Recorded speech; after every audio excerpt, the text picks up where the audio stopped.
The most famous and best known UFO case in the world, the UFO crash at Roswell in New Mexico.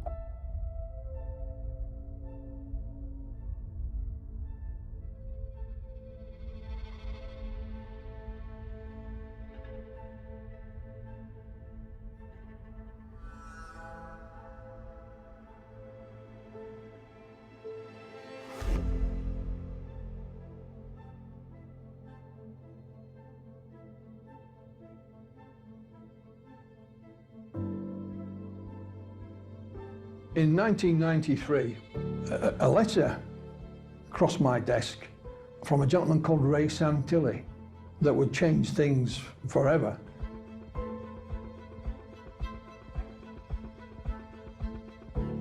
He did go on to mention that he had film of the Roswell UFO crash. Not only did he have some film footage of Roswell, but the actual aliens themselves being dissected, an alien autopsy.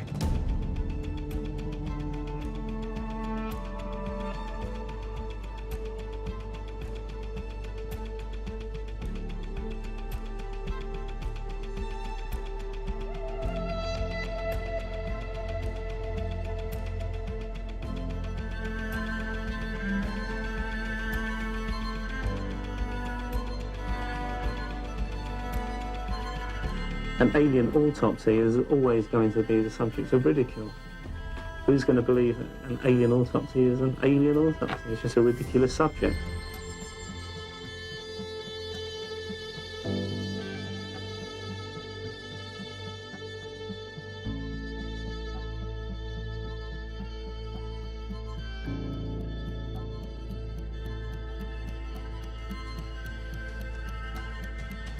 I did get to the bottom of it. It just took me a lot longer than I expected.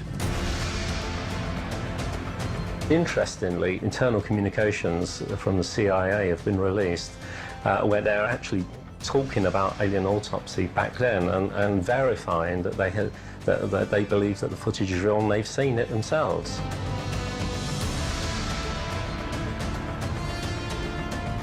Perhaps in the desert of Roswell, New Mexico, in 1947, we had first contact with beings not of this earth.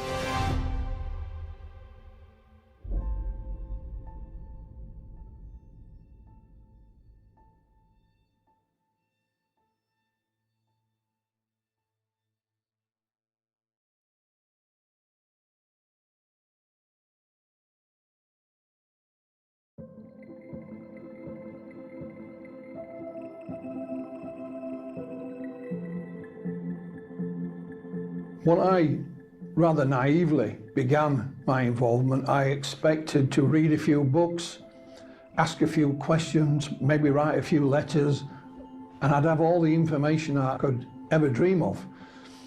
I've certainly found some of those answers down the years, but by no means have I found them all.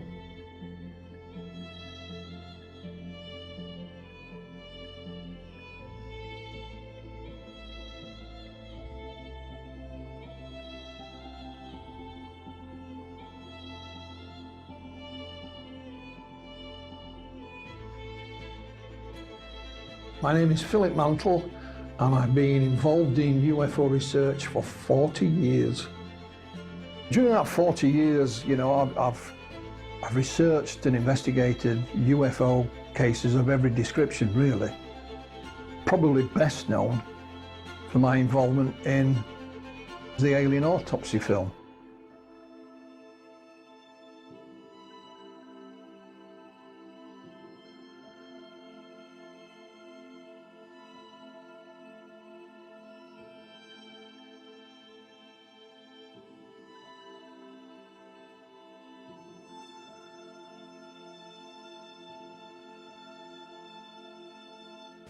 Headline edition, July 8, 1947. The Army Air Forces has announced that a flying disc has been found and is now in the possession of the Army. The town of Roswell was in the middle of the desert in New Mexico, and its main employer was the Roswell Army Air Force Base. that was nearby. And one night in early July, there was a lightning storm.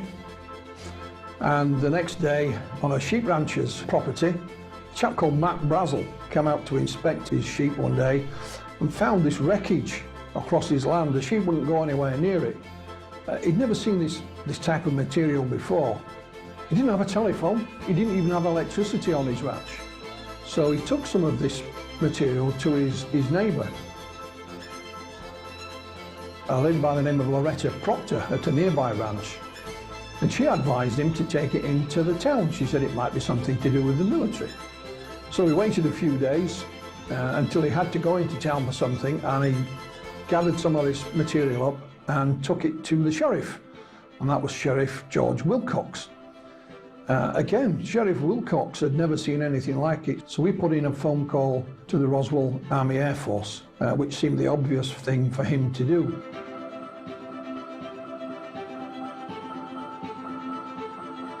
I was called to headquarters, was given copies of a press release which stated in essence that we had in our possession a flying disc. I was told to hand deliver to the 4 news media we had in town at that time, 2 radio stations and 2 newspapers.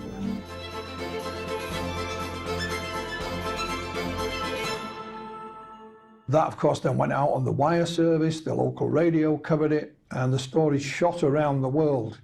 You know, the sheriff did say we're getting phone calls from, you know, all 4 corners of the globe.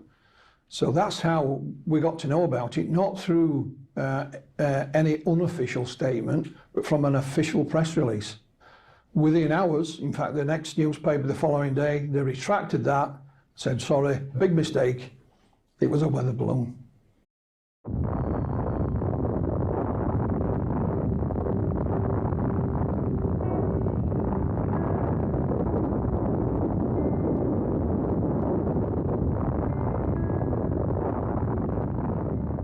The Roswell Army Air Force housed what is known as the 509th Bomb Group, and they were the only atomic bomb wing in the world. It was the 509th, for example, that dropped the atomic bombs on Japan to end the Second World War. So this wasn't some little, you know, airbase stuck out in the middle of nowhere. It was a very important installation. It was a very different world than we have here today. There was very real fear that the US and the Soviet Union were heading for war, and that war would be a nuclear war. So there was still a great respect for officialdom, certainly in the military. Both the US and the USSR in opposite direction were keeping tabs on each other. We know that the atomic bomb was designed and invented in the United States. However, the secrets were leaked to the Soviets, so they did have atomic bombs, and the US were keeping a close eye on them the best they could. So tensions were very real in 1947, and there were many that suspected that you know, war could well be imminent. Primarily, if the military said something was so-and-so, then you'd probably believe them. A lot of people in the town may have even served in the military at one point. The town depended on the airbase for its living during those days. Certainly did have an effect. After the telephone call went to the airbase from the sheriff, they dispatched their intelligence officer, which was Lieutenant Jesse Marcel. He took with him a gentleman called Sheridan Cavett, and they made their way out to the Brazel Ranch and collected some of this material. And on the way back, Marcel stopped at his home. He didn't live on the base, he lived off base with his wife and his 11-year-old son, Jesse Marcel Jr. When he came in, he was very excited. He woke my mother and myself up at must have been 1 or 2 o'clock in the morning, and he wanted us to see what he was bringing in from the field. He said, this is parts of a flying saucer. And it was all brought in and spread out on the kitchen floor. And we just looked at it. Young Marcel picked up a a rod about this long that looked edge on like a capital letter I. So it got the nickname of an I-beam. You know, I picked up this particular I-beam and held it up to my upper left to look at it with the kitchen light reflecting on the inner surface. And that's when I saw the writing or the symbols of some sort. I thought at first, this is hieroglyphics or some kind of writing like that. It certainly looked alien to me. And his father said, son, you may be the first person to ever see writing from another world. He gathered the stuff up and took it back to the base. There are some people, even today, who say, well, you know, the military did make a mistake, and it was indeed simply a balloon, but attached to a secret project. Hence, you know, the reason for keeping it quiet. You go back to Major Marcel himself. They used to release weather balloons twice a day from the Air Force Base. He'd been trained in how to do this. He knew what a weather balloon looked like. And he said, that material that I posed for in his office was a weather balloon, but that wasn't the material that I picked up that day on the ranch. He claimed that there'd been a switch, and he was told to keep quiet and say nothing. Why the cover-up was put into place is still hotly debated. But you have to remember, this is just after the Second World War, so people were used to keeping secrets, and the nature of the airbase itself, it was a nuclear facility. So, you know, secrets were part of everyday routine.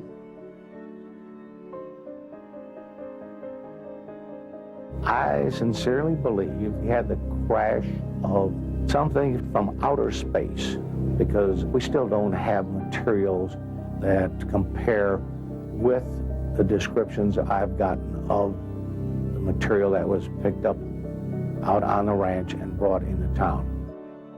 He couldn't figure this out. There were some other bits and pieces, the likes of which he'd never seen before. This was the puzzling thing. They had seen weather balloons and things of that nature, but nothing like this at all. I think at last count, I had spoken to around 4 dozen people who handled various aspects of the debris. The most dramatic is the foil-like material that you could wad up into a ball and let it go and it would unfold itself. Mac Brazel, like Sheriff Wilcox and others, claimed that some of this material was almost looked like tin foil.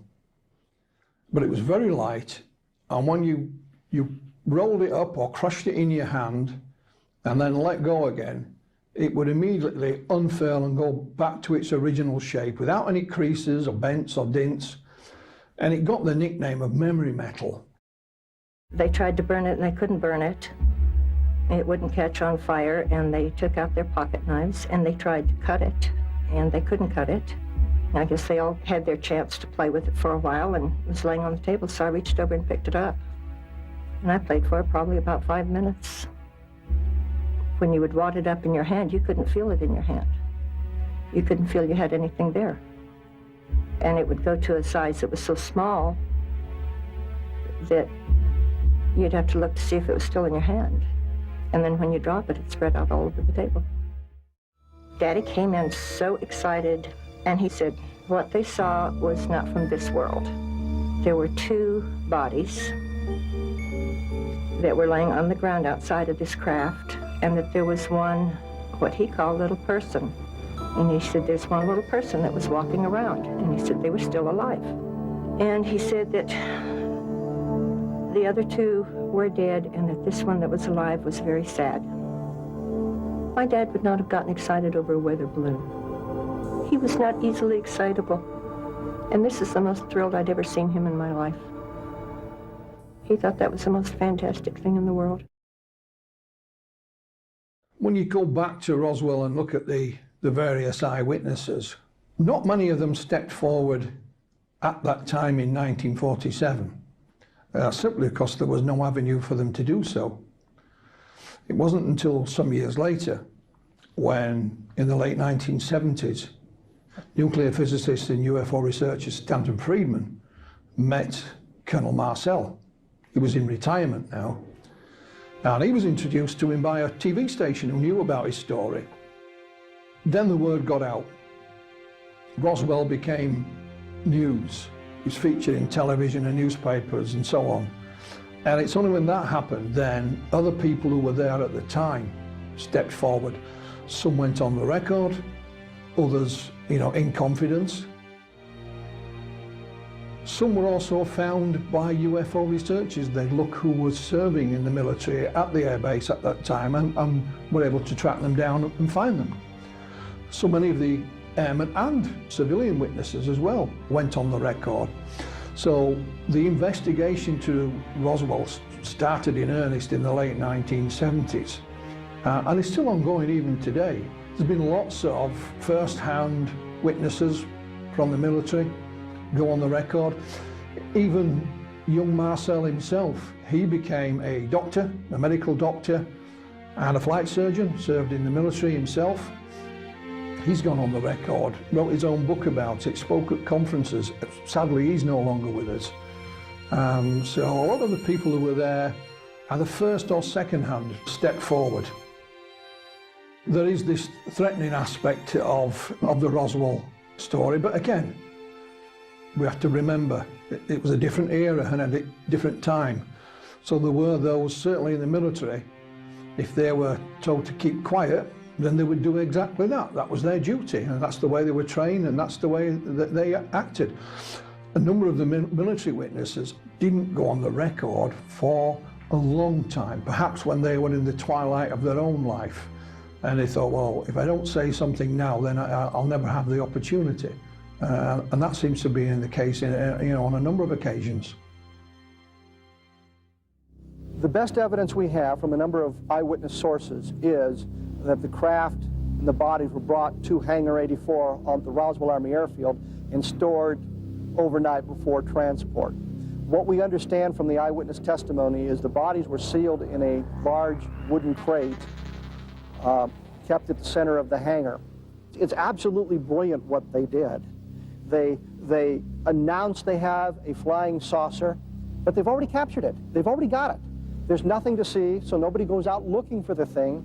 Then they shift everything to Fort Worth. The higher headquarters says, no, those guys made a mistake. It was just a weather balloon. One of the sinister things about the Roswell affair is that there are claims that the military not only ordered the people under their command to stay quiet, but also civilian witnesses. The press can't find Jesse Marcel because he's in Fort Worth and he's been silenced. When he came back from Carswell, after flying the debris, he did tell me not to talk about this, told my mother not to talk about this. This is a non-event. Play like it never happened. Don't even talk about this with your friends, which I didn't. And years later, he confided that he was actually part of the cover-up because he went along with the Air Force explanation, even though he knew full well that was not true. There's corroborative testimony that suggests somebody was putting pressure on people to silence them, and they used what means were necessary to keep those people silent. With some of the civilians, they were told that if you ever talk about it, you will be killed. For example, there's a lady by the name of Frankie Rowe. Her father was a firefighter. It's claimed that they were dispatched to the event, and he managed to somehow acquire a piece of this memory metal and show it to her. She was his daughter. Shortly afterwards, they were visited by members of the military with a stern warning, and I mean a very stern warning, that keep quiet about this and say nothing. Bullets are cheap, so to speak. I said, yes, I did handle it. And he started emphasizing, no, you didn't. Well, my mother was pretty strict, and we didn't lie. So I'm insistent that, yes, I saw it, yes, I held it. And he got mad, and he got louder, and he had one of those, looks like a small baseball bat that hooks on the side of your belt, and he took that out, and he's holding it, and he starts beating his hand. Every time he said something, he would hit that on his hand, and he would say, I want you to understand, you were never there. You did not see anything. You did not hear a conversation. And he said, if you can't understand this, there are things that we can do. He said, we could take you out here in the middle of this desert. He said, this is a big desert here.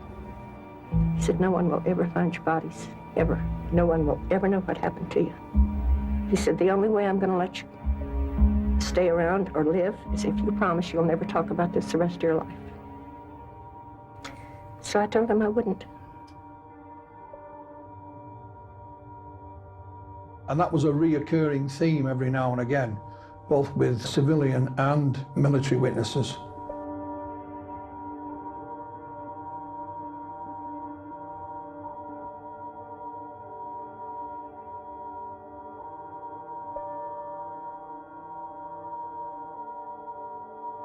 The wreckage at the time, and it even says this in the newspaper cuttings, was flown to Wright Field, as it was called, and it's now called Wright-Patterson Air Force Base, still in operation, and it's claimed that that is where the wreckage and possibly even the bodies were studied, officially studied, and it was in a mythical, almost mythical hangar, given the number of Hangar 18. There are those that claim that when the wreckage was studied at Wright-Patterson Air Force Base, it was drip-fed secretly into civilian research programs, and that it may have helped the technology for the space race, for example. Good Lord, ride all the way. Give Godspeed, John Glenn.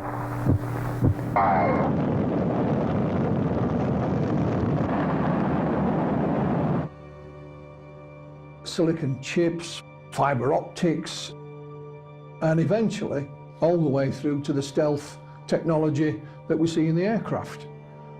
That is a rumor, it's not proven, but there are those that say that, you know, most of the technology that was found that day at Roswell are still yet to be identified, and we haven't been able to reverse engineer it at all.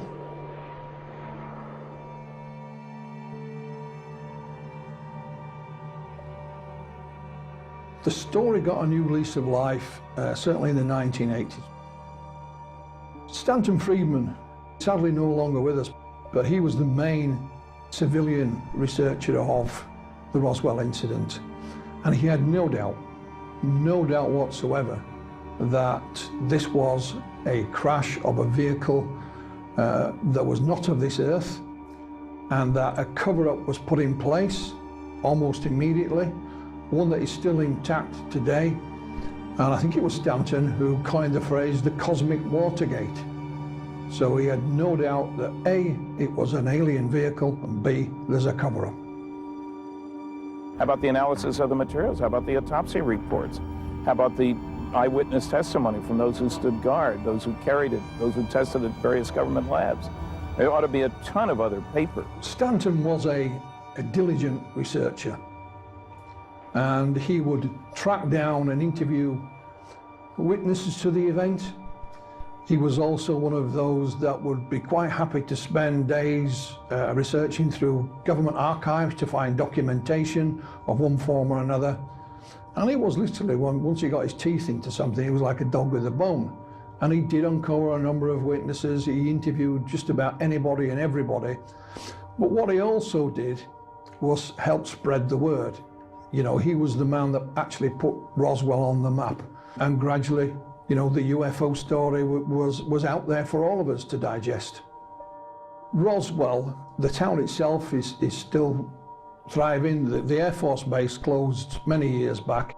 Back in the 1980s, some documents known as Majestic 12 or Magic 12 were leaked, and it mentioned here that, you know, the bodies and other things were studied at a secret base.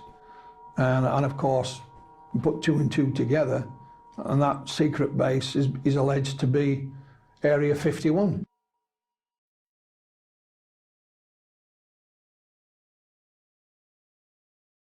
I was the press officer for the British UFO Research Association. And in 1993, a letter crossed my desk that would change things forever.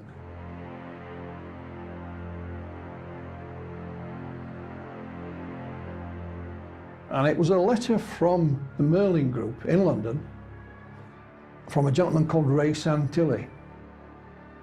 After the initial letter, we corresponded some more, and I spoke to Ray Santilli on the telephone. It was quite apparent he knew very little about the UFO subject.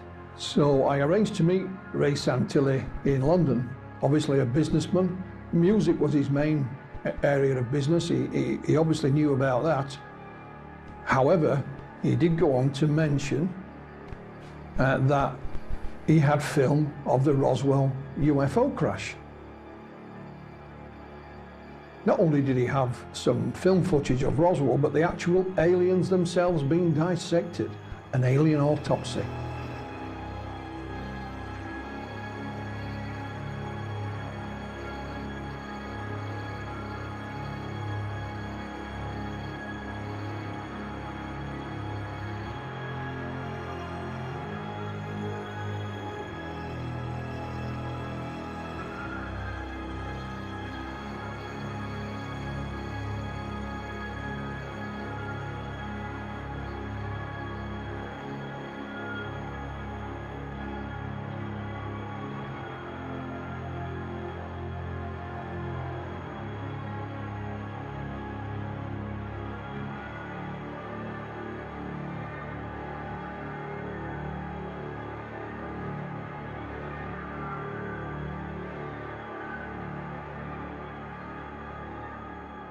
The story from that point on became quite a roller coaster.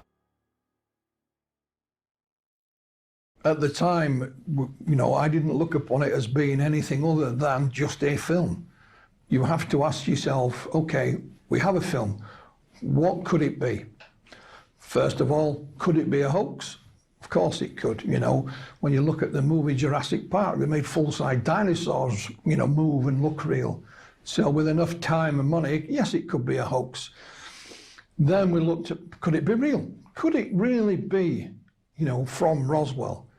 Like I said, it'd always been rumoured that film and still photographs were taken. There was also another idea that perhaps this was some kind of poor, deformed human being that we were looking at.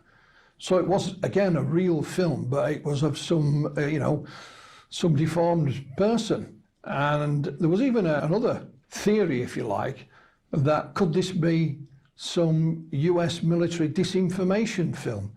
Not to disinform UFO researchers, perhaps it was made to fool the Soviets, you know, and leak it into the Soviet Union to say, look what we've got. So there was a number of ideas, you know, as to what it may or may not be, none of which could be proven one way or another at that point. I spent in total 14 years researching the alien autopsy film.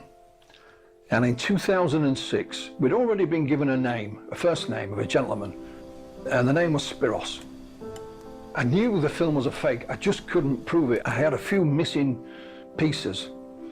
A colleague of mine called Russell Callahan had a phone call from a gentleman called Spiros Malaris. And he said, Russell said, it's not me you want to speak to, it's Philip. Bang, there was our mysterious man we'd been looking for. And as soon as I spoke to him, he just filled in all the gaps. Game over. Spiros Malaris is a very talented and very interesting and creative filmmaker. I used Spiros on Alien Autopsy when we did The Investigation Continues, which was a 60-minute documentary based on everything that happened at Roswell. So he was quite involved in most parts of the project.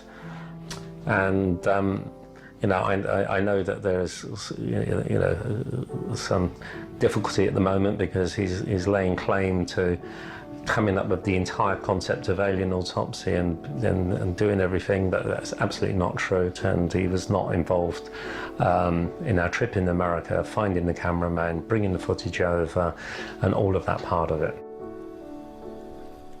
All the questions I'd been asking for years, he had an answer for all of them. It's like having a jigsaw puzzle with bits missing. And you had a good idea what the jigsaw was, and once you got the missing parts, that was it. Finished.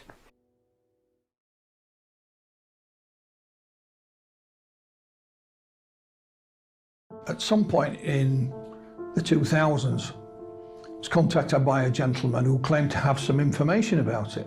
So I met him, and he said, I'm a good friend of a sculptor here in the UK. Wouldn't tell me the sculptor's name. However, before he left the meeting, he let slip one of the projects this sculptor was responsible for. And it was a Channel 4 recreation some years prior called Max Headroom, which was quite popular.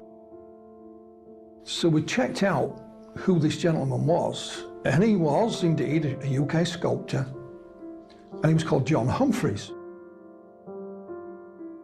John Humphreys is one of the best makers in terms of prosthetics. He's a sculptor, he's an artist, he's a creative. Spiros, then and now, went on to tell me that he'd heard Ray Santilli's story about, meeting this fake cameraman and so on. He'd met Ray by chance at a film festival in France, contacted him again when he came back to the UK. Ray Santilli showed Spiros a piece of film. Spiros said, that's never been filmed on celluloid, it's VHS.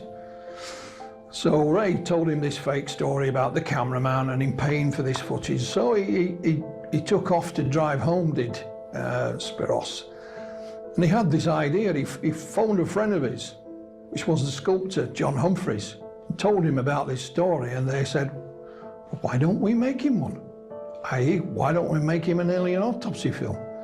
So Spiros went back to Ray and said, if you want an alien autopsy film, we can make it for you. Simple as that. Well, I think Ray Santilli's reaction was, the light bulb moment. It was just a question of the financing. And they had a gentleman who could provide that finance. So, the game was afoot.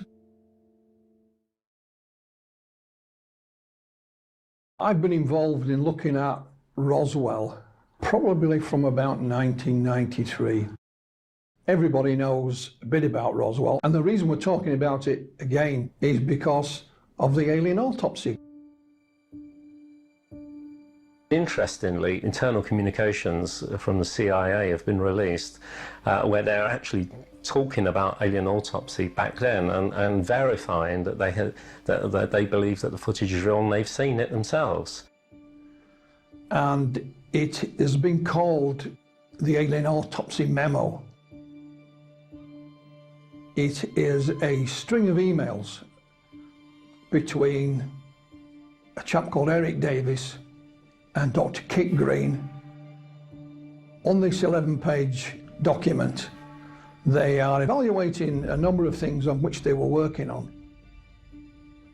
But primarily, it is the alien autopsy film they're discussing.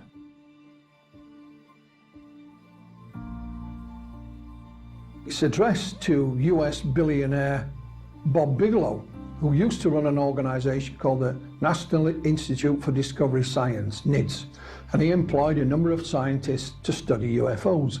One of those scientists is Dr. Kit Green. Kit Green formerly worked for the CIA. This email list is clarifying statements made by Kit Green concerning the alien autopsy film. It's dated 2001. Without going into too great a detail, he came to the conclusion, as did the others copied in on these emails, that the alien autopsy film, in his opinion, was real, and that he'd seen exactly the same type of film at a briefing at the Pentagon back in 1987/88. And it's caused quite an uproar yet again.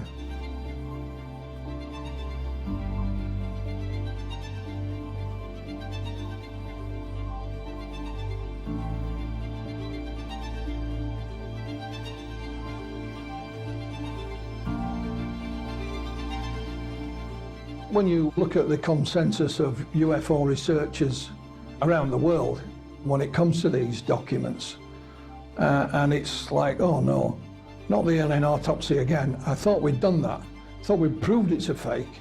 Let's move on. You know, let's forget about it, please.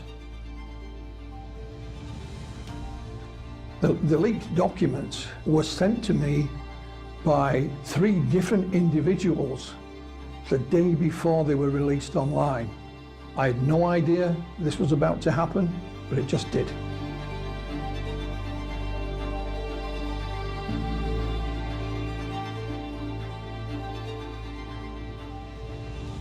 It is believed it has come from an archive of a well-known gentleman who had passed away. I'll not mention his name because it's not yet been verified. But it seems plausible enough. He was involved in UFO research. He's an extremely well-known gentleman, if I mention his name. Terry Houston, the computer's yours. Thank you. You troops did a nice job down there. That was beautiful. Auto. We're on the surface. Okay, we made a good landing. Roger, enter.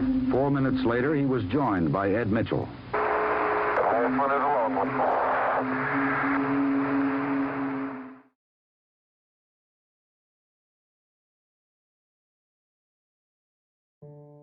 There's a number of people who are copied in on this email, and one of those who was copied in, I emailed them and asked them if the documents in question were authentic, and he said, off the record, Philip, yes, they are. The gentleman I contacted on email has refused to answer any more questions, and it would appear to me that both him and his colleagues who are mentioned in this document are embarrassed, because this was an internal set of emails and was never meant for public consumption. The only person so far to speak to Kit Green about this is US researcher Richard Dolan. You know, Richard has interviewed him on the telephone. I think one of the first things he asked him was, is this email list, is it authentic? And he said, yes, it is. Another chap who worked for Robert Bigelow was a chap called Colm Kelleher. And he contacted me and he asked me to speak with Ray Santilli for him. What Colm was seeking at the time was a good quality copy of the alien autopsy film, and of course some celluloid, some 16mm film to analyse. So I did like I'd done many times before, put him in touch with Santilli and left them to it. The main gentleman mentioned in these documents who is commenting on the alien autopsy film is a gentleman called Christopher Kit Green. Everyone knows him as Kit Green. He's an MD, he's a PhD, and still practices medicine even now in the United States. Dr. Green at one point was employed by the CIA, worked on a number of projects for them in a variety of capacities. So he's a highly intelligent gentleman and one that's very well qualified as well. He claims that the briefing he was given in 1988/87 was specifically about the alien autopsy.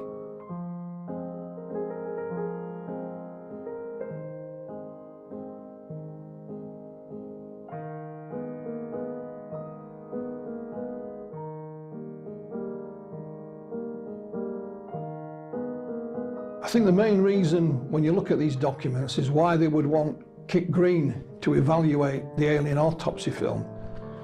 There are 2 reasons. One is that in 1988/87, Kit Green himself says he was taken to the Pentagon and briefed and shown films that looked exactly the same as the alien autopsy film. But also, he's an MD, he's a medical doctor. So later in these documents, Dr. Kit Green, looking at the alien autopsy film itself, nothing to do with any briefing he'd had at the Pentagon, but he gives his own medical opinion on what he sees on that film. And he says, I think it's real. It's a genuine article.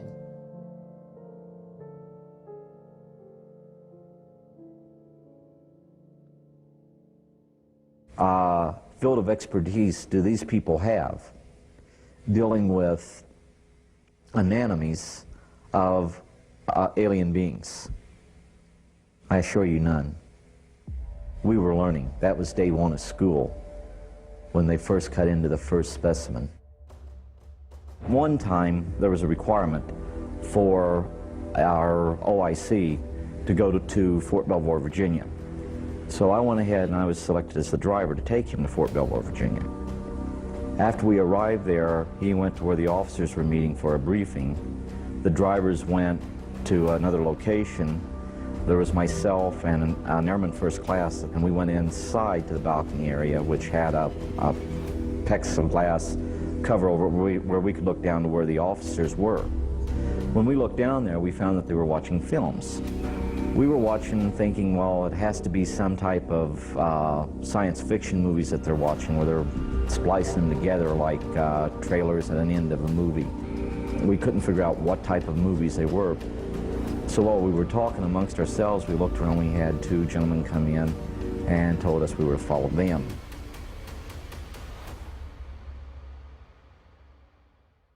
The airman and myself thought we were in trouble because we'd seen all these officers being brought together with taxpayers' money, watching what we perceived to be little clips from science fiction movies. Because I honestly didn't think that we would ever be in a position where I could be so easily exposed to something like that. However, after 4 days and 5 nights of that, I went ahead and finally convinced them that I wouldn't be discussing this situation. The interesting thing I found out when I first saw the films of the dissection, the word that I used to describe what I saw was haunting, and it had a special significance to me because I was seeing images of what I saw in 1969. That brought back specific memories. What happened to me is what they call intensified debriefing. And I can tell you this much, in intensified debriefing, you'll go ahead and you'll take sleep over food.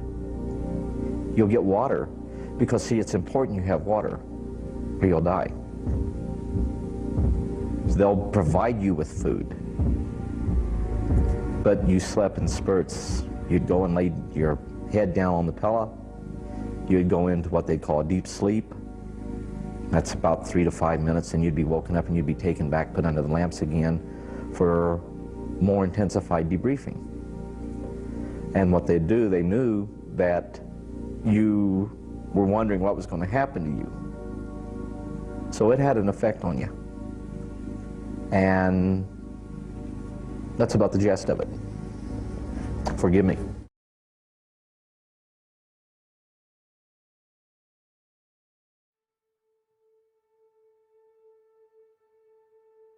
Is Kit Green saying that the things he saw in the 1980s were similar or the same as the being in the 1995 Santilli film? He emphasizes it and actually spells it out in capital letters and says they are the same. Not similar, but the same. And of course, that's simply not possible. There are those that think that perhaps, Ray Santilli is not behind the invention of the alien autopsy film, nor is Spiros Milaris, but instead, for some mysterious reason, it's the CIA. There are a number of well-known UFO researchers, primarily in the United States, can't believe that someone of Kit Green's experience and standing would be fooled by a fake film. So there must be something more to it. And they believe that he was indeed shown other films, fake or real, by the CIA that look either the same or similar to the Santilli film. Therefore, the CIA must, in some mysterious way, be linked to the faking of it. I can't see any sense in that at all, and don't believe a word of it. It is alleged that the CIA have fed false stories about UFOs into the public domain for a variety of reasons.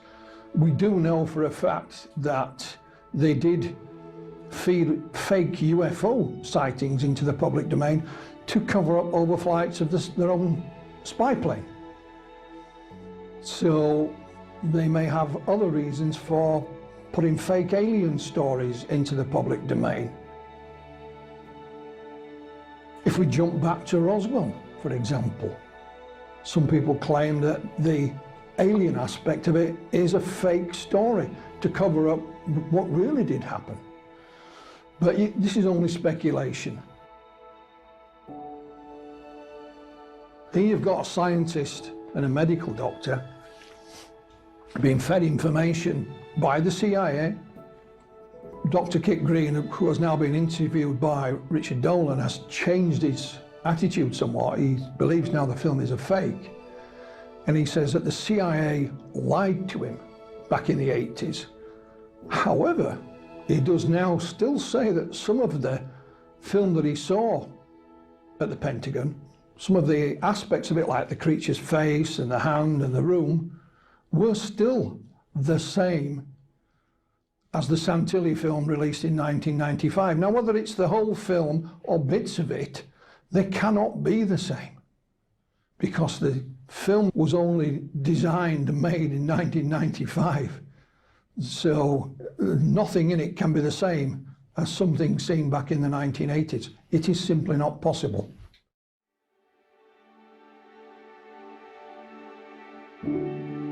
When Kit Green does his evaluation, he notices a few small mistakes in the medical procedure, but then he has an explanation of why these mistakes may have been made, because it was back in 1947. They didn't do things the same then as they do now, and so it was the military, and there are different ways of doing things.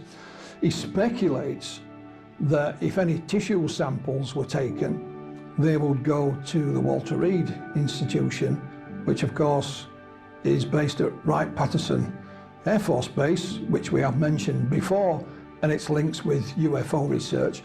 Although he's only speculating, he doesn't know this for sure, it's just pure speculation at that point. When you look at Dr. Kit Green's evaluation of the alien autopsy film, he doesn't get anything right, and you think to yourself, is he looking at the same film as me? Because he mentions various medical items in it which you can't see. They're just not there. So it does make you wonder how he's come to these conclusions. I've tried to get in touch with Mr. Green to ask him a few questions. The first one I would ask is, how did a man of your reputation and experience come to be fooled by this fake film? That would be my first question. But unfortunately, I've not had that chance yet.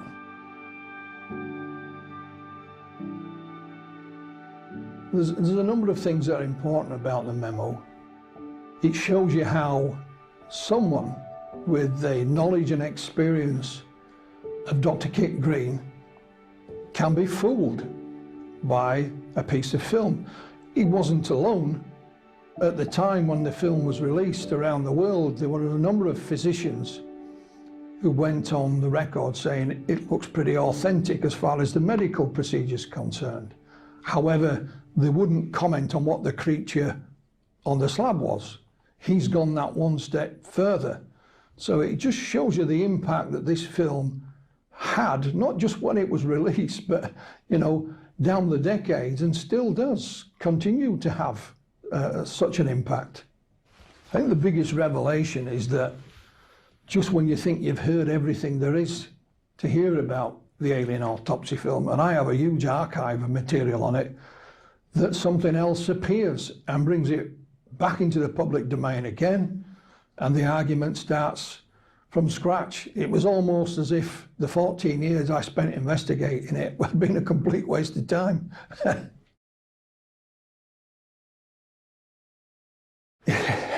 What is amazing is that Ray Santilli had been quiet for quite a while, but once this email document leaked, he was back on social media, saying I always knew that there were documents somewhere that would prove that what I'd been saying was correct all along. He's even done a couple of interviews on a couple of podcasts, still saying, I told you I had real film, I told you there was a mysterious cameraman. Well, these documents don't prove anything, but he's using it to the best effect.